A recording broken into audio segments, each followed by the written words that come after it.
செய்திகள். இலங்கையில் 88 நபர்களின் சொத்துக்கள் முடக்கம், காரணம் வெளியானது. வவுனியா மாநகர சபையை கைப்பற்றியது சங்கு கூட்டணி. கொழும்பு மாநகர சபையின் அதிகாரம் என்பிபி வசமானது.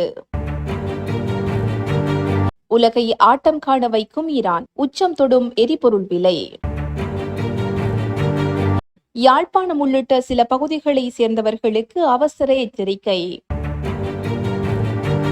செம்மணி மனித புதைகுழி அகழ்வுக்கு யாழ் பல்கலை மாணவர்களையும் ஈடுபடுத்த நடவடிக்கை. இலங்கையில் திட்டமிட்ட குற்றம் மற்றும் நிதி மோசடியில் ஈடுபட்ட 88 நபர்களின் சொத்துக்கள் முடக்கப்பட்டுள்ளன. அவர்களில் 26 பேர் திட்டமிட்ட குற்றம் மற்றும் போதைப்பொருள் கடத்தல் குற்றச்சாட்டுக்கு உள்ளானவர்கள் என்று போலீசார் தெரிவித்துள்ளனர். இலங்கை பண மோசடி தடுப்புச் சட்டத்தின் கீழ் ஏனையவர்களின் சொத்துக்கள் முடக்கப்பட்டுள்ளதாக தெரிவிக்கப்பட்டுள்ளது.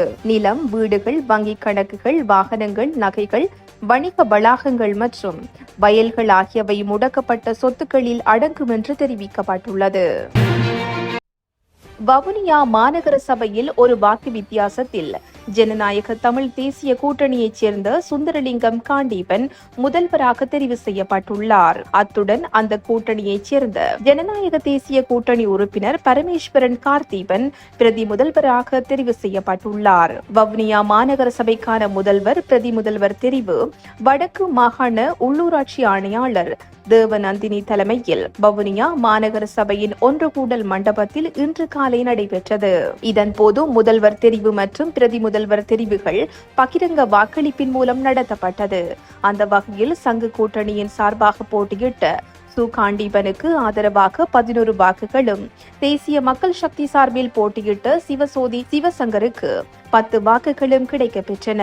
இதன் அடிப்படையில் சங்கு கூட்டணியைச் சேர்ந்த காண்டீபன் புதிய முதல்வராக தெரிவு செய்யப்பட்டதை அடுத்து பிரதி முதல்வருக்கான தெரிவு இடம்பெற்றது. பிரதி முதல்வராக ஜனநாயக தேசிய கூட்டணி சார்பில் போட்டியிட்ட பரமேஸ்வரன் கார்த்தீபனுக்கு ஆதரவாக 11 வாக்குகளும், சுயேட்சை குழுவைச் சேர்ந்த சிவசுப்பிரமணியம் பிரேமதாஸ் அவர்களுக்கு 10 வாக்குகளும் ஆதரவாக அளிக்கப்பட்டது. இதனை அடுத்து ஜனநாயக தேசிய கூட்டணியின் உறுப்பினர் பரமேஸ்வரன் கார்த்தீபன் பிரதி முதல்வராக தெரிவு செய்யப்பட்டமை குறிப்பிடத்தக்கது. கொழும்பு மாநகர சபையின் மேயர் தெரிவுக்காக இடம்பெற்ற ரகசிய வாக்கெடுப்பில் தேசிய மக்கள் சக்தி சார்பில் போட்டியிட்ட மேயர் வேட்பாளர் விராய் கெலி பல்தசார் வெற்றி பெற்றுள்ளார். 117 உறுப்பினர்களை கொண்ட கொழும்பு மாநகர சபையில் 61 வாக்குகளை விராய் கெலி பல்தசார் பெற்றுக் கொண்டதோடு எதிர்க்கட்சிகள் சார்பில் போட்டியிட்ட ரியா ஷாருக் 54 வாக்குகளை பெற்றுக் கொண்டார். நடைபெற்ற உள்ளூராட்சி மன்ற தேர்தலில் எந்த கட்சிக்கும் பெரும்பான்மை கிடைக்காது கொழும்பு மாநகர சபையின் கன்னி கூட்டம் உள்ளூராட்சி ஆணையாளர் சாரங்கிகா ஜெயசுந்தர தலைமையில் இன்று நடைபெற்றது. அதற்கமைய நீண்ட நேர விவாதத்துக்கு பின்னர் ரகசிய வாக்கெடுப்பு மூலம் கொழும்பு மாநகர சபையின் மேயரை தெரிவு செய்வதாக சபையில் ஒருமனதாக தீர்மானிக்கப்பட்டது.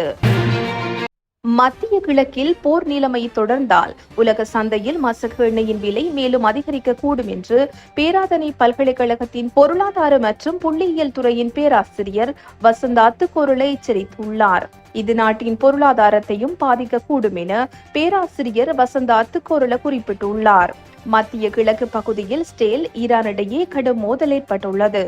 ஈரான் அணு ஆயுதம் தயாரிப்பதாக கூறி அந்த நாட்டின் மீது ஸ்டேல் முதலில் தாக்குதல் நடத்தியது. ஈரானின் அணு ஆராய்ச்சி மையங்கள் ஏவுகணை சேமிப்பு கிடங்குகளை குறிவைத்து ஸ்டேல் தாக்குதல் நடத்திய நிலையில் அணு விஞ்ஞானிகள் உள்ளிட்ட பலர் உயிரிழந்தனர். அத்துடன் ஈரானில் உள்ள உலகின் மிகப்பெரிய எரிவாயு கிடங்கின் மீது நேரடி தாக்குதல் நடத்தியுள்ளது.